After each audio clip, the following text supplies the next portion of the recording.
जैसे जैसे लोकसभा चुनाव 2024 नजदीक आ रहा है, विपक्षी इंडिया गठबंधन से सभी राजनीतिक पार्टियां किनारा करती हुई नजर आ रही हैं। हम लोग जनता के बीच इस वक्त मौजूद हैं। जनता से इंडिया गठबंधन को लेकर कुछ सवाल करेंगे और उस पर जनता की राय क्या है वही जानने की कोशिश करेंगे। पहला सवाल, ममता बनर्जी, नीतीश कुमार, जयंत चौधरी अलग हो चुके हैं और अब इंडिया गठबंधन उबर नहीं पा रहा है। क्या लगता है अब कितना चलेगा आगे?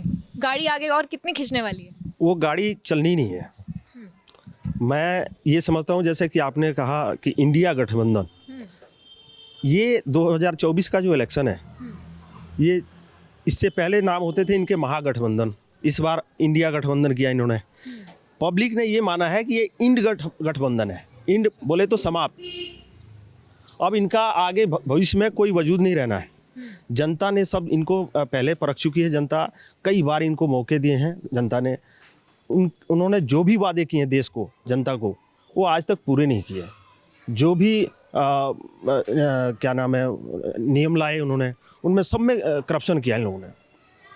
करप्शन बोले तो इंडिया ऐसा एक धारणा बन गई थी पूरे देश में कि भाई नेता है तो करप्शन है, करप्शन है तो नेता है।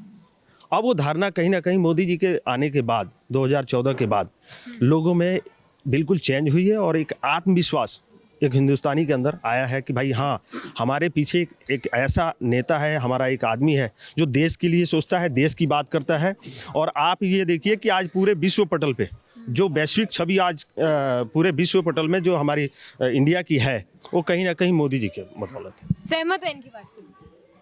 इस समय तो आप कह सकते हैं हमारे जो फकीर हैं वो छोला लेके उनके पास इतने पिटारे में इतने आभूषण हैं, वो किसी को भी खरीद सकते हैं। जो इंडी गठबंधन के ही जो संयोजक थे नीतीश जी को उन्होंने अपनी झोली में डाल दिया है। जयंत चौधरी को भी अपनी झोली में डाल दिया है। हर किसी को अपनी झोली में डाल दिया। आज की डेट में विपक्ष कुछ भी नहीं है, ख़त्म है। इस समय जो हमारे फकीर झोला छाप हैं मोदी जी, इस समय सर्व आए कोई बड़ी बात नहीं है। बहुत अच्छी सीटों से जीतेंगे क्योंकि विपक्ष इस समय ख़त्म कर चुके हैं। निरंकुश तानाशाही होने वाली है, आपको 2024 के बाद दिखने वाली है। मोदी जी ने ये ऐलान कर दिया है 400 पार का, क्या लग रहा है? जिस तरह का जो है देश में जो चल रहा है, उनके कार्यों की वजह से, विकास के वजह से, राम मंदिर के वजह से, आपको विदेशों में भी इनकी जो मान सम्मान बढ़ा है देश का, इसके वजह से उनका जो आंकड़ा है लगता है कि जो है 400 के पार ही जाएगा। और दूसरी बात है कि अपोजिशन के जितने हैं धीरे धीरे सब, उन लोग तो आम जनता से ज़्यादा लोग जानते हैं कि हवा का रुख किधर है। आपने भी देखा होगा कि जो है ये लोग जो है धीरे धीरे जितने विपक्षी दल के जो वरिष्ठ नेता है वो सब धीरे धीरे आ रहे हैं। इसलिए इसमें कोई नामुमकिन नहीं लग रहा है कि 400 के पार, उससे भी ज़्यादा आ सकता है। जनता को सरकार का काम पसंद आ रहा है और कैसी सरकार अब जनता चाहती है चुनावों में? जनता ऐसी सरकार चाहती है कि जो जुमलेबाजी ना हो। जो सरकार वायदे करती है इस देश से, उस वायदे को पूरा करे। और सरकार ने कहा कि 2014 में कि काला धन मंगवा रहे हैं, अभी तक कोई काला धन दिखा नहीं। नोटबंदी हो गया देश में, कई लोग लाइन में मर गए, कई बहनों की शादी रुक गई, लेकिन काला धन कभी अभी तक कोई दिखा नहीं। तो मैं एक बात यही जानना चाहता हूँ कि जो वायदे कर रहे हैं आप, उसको पूरा करो। 2 करोड़ लोगों को नौकरी देने की बात हुई जो अभी तक लगी नहीं। तो जिस प्रकार से अभी इन्होंने कहा कि अभी आपने क्वेश्चन किया 400 पार, अब किस आधार पर पूरा कॉन्फिडेंशियल हैं आप? मैं मानता हूं कि ये कहना बिल्कुल गलत है कि इतना पार। अब कैसे पार होगा वो तो रिजल्ट के बाद ही पता लगेगा। अभी कहना कि भाई 400 पार, 300 पार, तो ये कहना कहीं से भी उचित नहीं है। वो जनता फैसला करेगी कितना पार, क्या पार। मोदी जी नहीं तो फिर कौन? अभी तो मोदी जी हैं ही। 24 के चुनाव में मोदी जी हैं, ना तो है ही नहीं कहीं, ना तो है ही नहीं। टक्कर कौन दे सकता है? There is no negativity at all. Modi ji ही हैं। टक्कर भी कोई नहीं दे सकता। टक्कर अब बची कहाँ है टक्कर? हमारे तो इंडिया गठबंधन हमारे कांग्रेस वालों को ये नहीं पता हम बोल क्या रहे हैं, कहाँ रह रहे हैं। और वो समाजवादी पार्टी, वहाँ कोई है नहीं लेना देना। लालू जी जिनका पता है सबको, टक्कर में है कौन?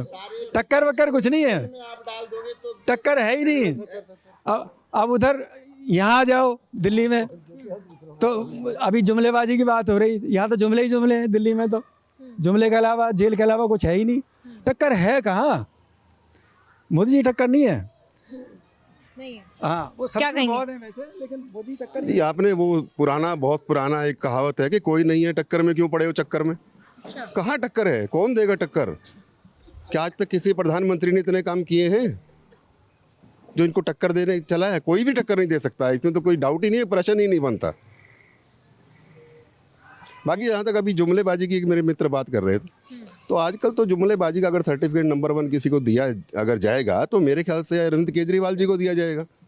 उनसे बड़ा जुमलेबाज यहाँ पे कोई मेरे ख्याल से अभी तक तो इंडियन पॉलिटिक्स में नहीं आया। अच्छा, विपक्षी गठबंधन जो इंडिया है, इसमें से सारे किनारा क्यों कर रहे हैं? गठबंधन बना था इनका तो। गठबंधन बना ही था किराना होने के लिए, क्योंकि सब अलग अलग पार्टियां हैं, अलग अलग विचारधारा है, तो किसी एक विचारधारा पे एक मत हो ही नहीं पा रहे हैं लोग। यही कारण है कि ये सब अलग अलग हो रहे हैं। इसीलिए जनता का विश्वास उठ गया है कि जो एक साथ नहीं आ सकते, एक साथ विकास कैसे करेंगे? वो एक साथ विकास कर ही नहीं सकते। जब एक साथ काम नहीं कर सकते तो एक साथ विकास कैसे करेंगे? इसीलिए सब अलग अलग हो रहे हैं। और सबका, जनता का भी जो रुझान है बिल्कुल बीजेपी की तरफ है। बीजेपी जो कह रही है वो कर रही है, और आगे भी उम्मीद है वो वही करेगी जो कहती है। इसलिए गठबंधन जो है टूट रहा है, बिखर रहा है। वो पहले भी बिखरे हुए थे, इकट्ठा होने की कोशिश कर रहे थे, तो पतझड़ के पत्ते हैं, उनको कितना भी इकट्ठा कर लो, थोड़ी हवा आती फिर उड़ जाते हैं साथ साथ। वही हो रहा है विपक्षी इंडिया गठबंधन के साथ। दारू जो बेचेगा वो रोजगार है। दारू कब से बिक रहा है? कितना ज्ञान है आपको? दारू की दुकान कब खुली? केजरीवाल जी ने खुलवाया। आप तो आज 100 दुकानें हैं। सरकार कब से? ये 75 दुकानों की बढ़ोतरी किसने करी? एक के साथ एक फ्री, हैं? एक के साथ 2 बोतल फ्री। एक बोतल के साथ 2 बोतल फ्री। जनता के बताइए। टैक्स का पैसा शराब में बहा दिया। मेहनत का पैसा जो हम टैक्स देते हैं वो शराब के अंदर बहा दिया केजरीवाल जी ने। बिल्कुल गलत कह रहे हैं। अब नहीं बाया। बिल्कुल भी गलत कह रहे हैं। और शराब की दुकान तो भाजपा के शासन में ही ज्यादा रहा है, उससे तो कम है अभी। है? नहीं है ना। तो ये लोग बस यही है कि अपनी बात पर स्थिर नहीं होते हैं। और विपक्षी गठबंधन इंडिया को लेकर हमने जनता से बातचीत करने की कोशिश की, और आपने सुन ही लिया कि बीच में विवाद हो गया इन लोगों के खुद के बीच में ही। लेकिन विपक्षी गठबंधन इंडिया को लेकर इनकी राय क्या थी वो आपने सुन ली। कैमरा पर्सन अजीत सिंह के साथ आरजू दुबे, श्रेष्ठ भारत, दिल्ली। श्रेष्ठ भारत पर खबरों से जुड़े रहने के लिए चैनल को सब्सक्राइब करें, बेल आइकन दबाएं और देखते रहें श्रेष्ठ भारत।